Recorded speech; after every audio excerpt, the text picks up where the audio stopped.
আপাতত রুনা খানের জন্য আমার একটা ড্রেস ডিজাইন করার স্বপ্ন।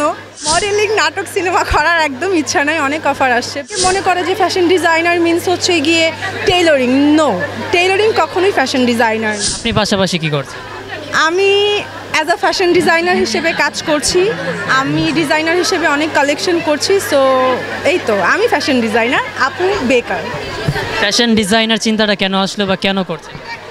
হ্যাঁ, আমি ফ্যাশন নিয়ে কাজ করতে পছন্দ করি। ছোট থেকে টুকটাক ড্রেস নিয়ে খুব কাজ করা হয়েছে। অ্যান্ড আমি আর্টিস্ট, পাশাপাশি আমি আর্ট করতে খুব পছন্দ করি। তো ড্রেস আর্ট করতে করতে, ফেব্রিক নিয়ে খেলা করতে করতে একটা সময় এই চিন্তাভাবনাটা চলে আসে। আর বাংলাদেশে এখন ফ্যাশন ডিজাইনারের চাহিদা অনেক বেশি। সো বাংলাদেশের ফ্যাশন ডিজাইনারের চাহিদা অনেক বাড়তেছে। অনেকে মনে করে যে ফ্যাশন ডিজাইনার মিন্স হচ্ছে গিয়ে টেইলরিং। নো, টেইলরিং কখনোই ফ্যাশন ডিজাইনার না।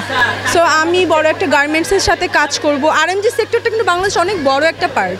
এটার জন্য কিন্তু আদৌ পর্যন্ত বাংলাদেশ টিকে আছে আরএমজি সেক্টরটার জন্য। সো এই তো, এর থেকেই আসা।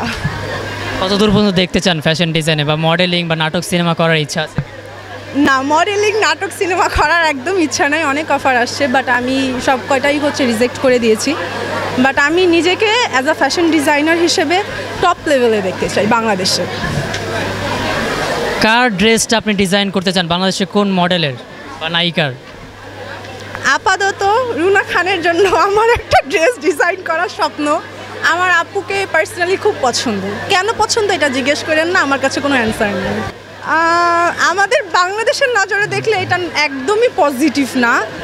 বাট আপনি ইন্টারন্যাশনাল কান্ট্রিগুলোতে যান, এটা কিন্তু একদমই দুধ ভাত, কোনো ব্যাপারই না। তো আমাদের বাংলাদেশ কেন পিছিয়ে থাকবে? বাংলাদেশের প্রেক্ষাপট তো আর দুধ ভাত না। অবশ্যই না, বাট আধুনিকতা যেহেতু সব কিছুতেই আসতেছে, সো আধুনিকতা ছোঁয়া তো সব কিছুতেই থাকবে।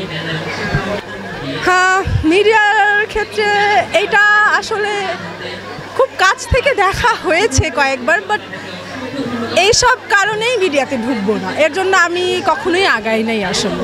আর যেহেতু আমাদের ভার্সিটিতেই হচ্ছে গিয়ে ডিজাইনারদের কিছু কালেকশন বের হয়, ওগুলো নিয়েই আসলে ভার্সিটি রিলেটেড কাজ করা, বাইরে আমার কাজ করা হয়নি। আমি আসলে মিডিয়াতে ঢুকতে চাই। ফ্যামিলি থেকে কেমন সাপোর্ট পাচ্ছেন? আলহামদুলিল্লাহ, আমার আব্বু আম্মু, আমার হোল ফ্যামিলি একদম অনেক সাপোর্ট করে। সো আলহামদুলিল্লাহ সব কিছুর জন্য।